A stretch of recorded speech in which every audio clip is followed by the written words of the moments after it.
अध्यादेश के विरोध में भारत बंद का ऐलान आज किसान संगठनों द्वारा किया गया था और उस भारत बंद की शुरुआत हो चुकी है।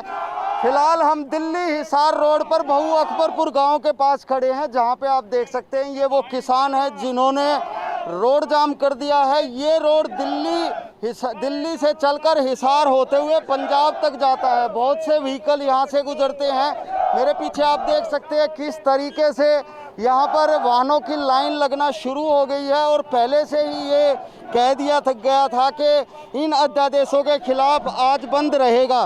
ये किसान नारेबाजी करने में जुटे हुए हैं और इनकी एकमात्र मांग यही है कि जो तीनों अध्यादेश हैं उन अध्यादेशों को वापस लिया जाए, क्योंकि इनका मानना है ये किसानों की डेथ वारंट ये लोग करार दे रहे हैं। इनका कहना है कि किसानों को ख़त्म करने का प्रयास सरकार कर रही है और इसी वजह से यह अध्यादेश लाया गया है।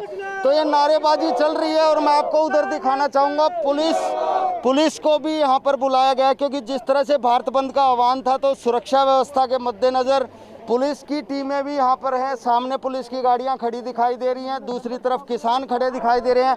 लेकिन राहत की बात किसानों की यही है कि इस जाम में अगर कोई एम्बुलेंस आती है तो उसको जाने दिया जा रहा है, अन्यथा किसी को भी यहाँ से गुजरने नहीं दिया जा रहा।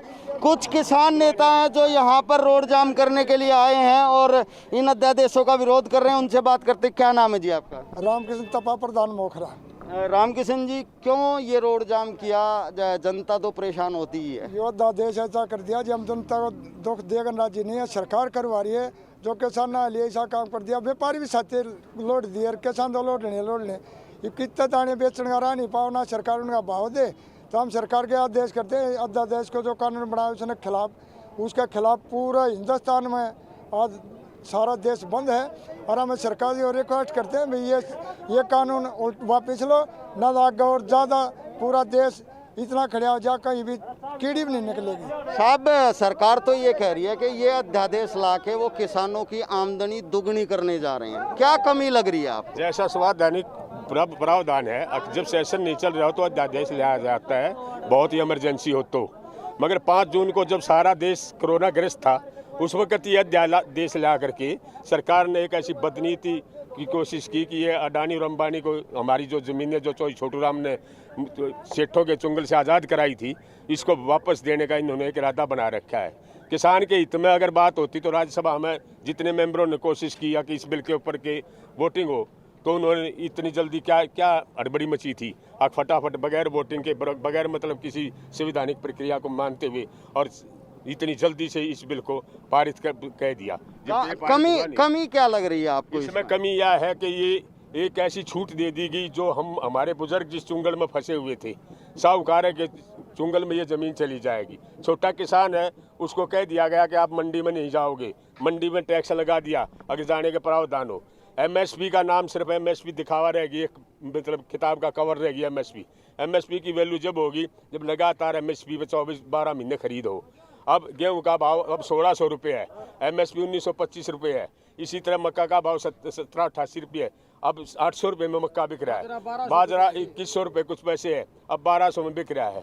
और कुल मिला के खरीदार ना मिलना, तो सरकार ने ये प्रावधान किया था कि किसी की भी जिनिस को ज़रूर खरीदा जाए। अगर 1-2 पैसे की 2 आने की माचिस भी बनाता है, वो भी आदमी अपनी कीमत लगाता है, मगर इस किसान की उपज की कोई कीमत नहीं। और ये जब अपनी फसल तैयार कर लेता है तो इसका वक्त 2-2 रुपये किलो टमाटर बिकता है। ये बेचारा सारे जो तुड़ाई भी हमारी पूरी नहीं होती, मंडी तक ले जाने का खर्च तो अलग से रहेगा, और हम सड़कों पर डाल के जाते हैं। मतलब इस किसान की सुरक्षा इस देश में कोई नहीं।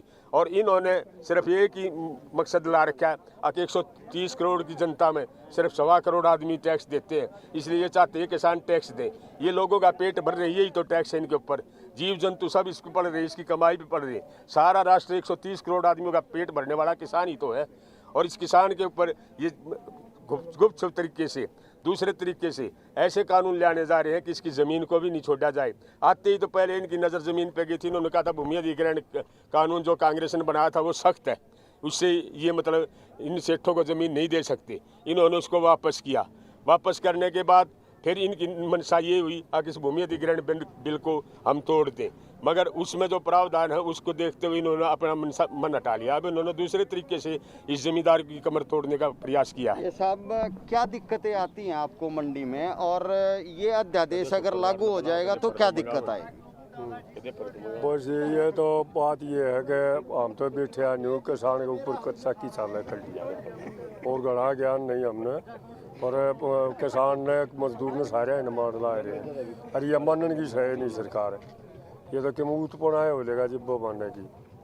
तो जब ये कह रहे सुनो ये कह रहे हैं कि किसान अपनी मनमर्जी का भाव ले सकता है, तो आप भी किसान हो, वो रखा होगा। कितनी मतलब एक बात बताओ दी, एक मिनट एक बात बताओ दी, ये बता दिया 50 रुपये 500 रुपये बता दिया, ये हल्का है गेहूँ तो इसकी धाना की रेट बता दिया गेहूँ का, देखो बात हो रही को या फिक्स रेट दो हमने कहा अपना धाना का, फसल तुम्हारी धाना यानी है 1 लीटर पानी 20 रुपये आते हैं, हमारे गेहूँ तो कौन है 20 रुपये किलो, वो कौन है पूरे हमारे, देखो बात हो रही कोई यार 200 रिपोर्ट वहाँ पूरी करो हमारी, वहाँ करो वहाँ कहाँ गई वहाँ। ये तो ये कह रहे हैं कि प्राइवेट कंपनियों से आप अपने मन मर्जी के रेट ले सकते हो अच्छी फसल। कितने हुए हैं देन दिया तो कोनी आके नुका दे हैं अल्लाह है, ये मतलब वो कोनी वो भाई मतो ये तो नमी है, देखो बात हो रही कोई यार। किसान आदमी का ना, किसान आदमी जाकर देखो तू उतर गल पानी में। क्या ये किसानों को आतंकवादी बना के छोड़ेंगे? फिर बात है यार, कोई भी सरकार आती है वही किसानों का, अगर तो किसान का यही हाल रहेगा तो कैसे काम चलेगा? बच्चे आतंकवादी हो जाएंगे, जब कुछ खाने पीने का नहीं रहेगा तो आतंकवादी बनेंगे, और क्या बनेंगे फिर?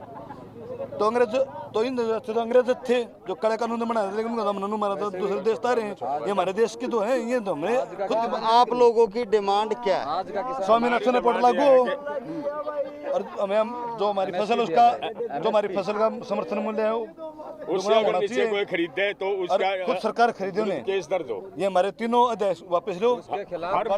कुछ राजनीतिक दल ये कह रहे हैं कि हम तीनों अध्यादेशों को मान लेंगे, लेकिन एमएसपी पे कानून होना चाहिए। एक एमएसपी पे कानून होना चाहिए, मतलब हर 12 महीना, जैसा हमने कहा है कि 12 महीना एमएसपी पे बिके हम मानने को तैयार हैं। मगर अब 1600 गेहूँ एमएसपी 1925, मक्के का भाव 1760 रुपये अब दे रहे हैं, मतलब 800 रुपये, बाजरे का भाव 2150 रुपये अब दे रहे हैं 800 रुपये। तो दिक्कत ये आ रही है ना कि किसान की जब टमाटर है, सब्जी है, सिर्फ 6 फसलों से तो किसान का काम नहीं चलता। फसल तो ये 72 बोता है, सबकी एमएसपी होनी चाहिए और सबका रेट टू रेट जाना चाहिए। अब किसान टमाटर बो लेता है, गाजर बो लेता है, टमाटर जब सब्जी उपजा देता है, गोभी लगाता है, उसकी जब मंडी में आने का टाइम होता है उस वक्त की तो उसको कोई भाव देने वाला होता नहीं, उस वक्त तो उसकी मजदूरी भी पूरी नहीं होती।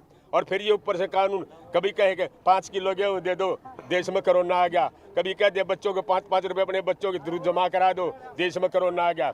अब ये कितना खा रहे हैं कोरोना के बाद? ये तो ये कह रहे हैं कि ये कह रहे हैं जो बीजेपी वाले लोग हैं, ये कह रहे हैं कि कांग्रेस वाले लोगों ने आपको उकसा रखा है इसलिए आप रोड जाओ। हाँ, मैं बताऊँ, किसान ना तो कांग्रेसी है ना बीजेपी का है, किसान तो अपनी जमीन का है, इसकी पार्टी जमीन है, इसका पेट इसका रोजगार है, इसकी विचारधारा अपना परिवार पालना है। ये खाम का अब कल कांग्रेस की सरकार आ जाएगी, वो हमें बीजेपी का बता देंगे, इसका मतलब हमारा तो माई बाप। तो आपका क्या कहना है इस बारे में?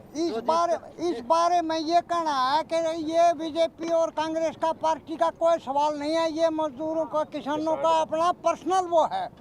जब इनकी फसल ले ही नहीं जा रही, इनकी फसल खरीदी नहीं जा रही, इनको रेट नहीं मिल रहे, फसल आने के टाइम पर जो ना मतलब मनमानी कीमत गवर्नमेंट की हो जाती है, और बाद में जो ना वो किसी भी भाव कंपनियों में बेचो या किसी भी उसके ऊपर बेचो तो इसका कोई वो नहीं हो, इसका कोई प्रतिबंध या कोई कानून कोई किसी हिसाब से ये सरकार के ऊपर कोई दबाव या कोई वो होता ही नहीं। तो आंदोलन जब तक रहेगा, जब ये अध्यादेश आंदोलन जब तक जारी रहेगा, जब तक ये गवर्नमेंट जो ना कानून कार्रवाई लिखित में नहीं दे लेगी। तो ये किसान हैं, आज इन्होंने जो भारत बंद का ऐलान किया है, उस भारत बंद के ऐलान के चलते ये रोड जाम कर दिया है। दिल्ली से पंजाब जाने वाला रोड है, ये वाहन खड़े हैं, इन वाहनों को रोक दिया गया है। और फिलहाल आज की अगर स्थिति की बात करें तो इन लोगों का ये कहना था कि सुबह 10 बजे से 4 बजे तक जाम रहेगा, ये जाम लगा दिया गया। और किसानों की साफ तौर पर यही मांग है कि एमएसपी उनको मिलना चाहिए, और यही नहीं, इनका ये कहना है कि यह अध्यादेश ख़त्म होने चाहिए, इनको सरकार वापस ले, तभी तक इनका आंदोलन जारी रहेगा, अन्यथा इसी तरह से ये आंदोलन चलता रहेगा। और इनका ये कहना है कि सरकार किसानों को बर्बाद करने में जुटी हुई है और इसलिए किसान आज सड़कों पर है। कैमरामैन विक्रम के साथ मैं दीपक भारद्वाज, पंजाब केसरी टीवी, रोहतक।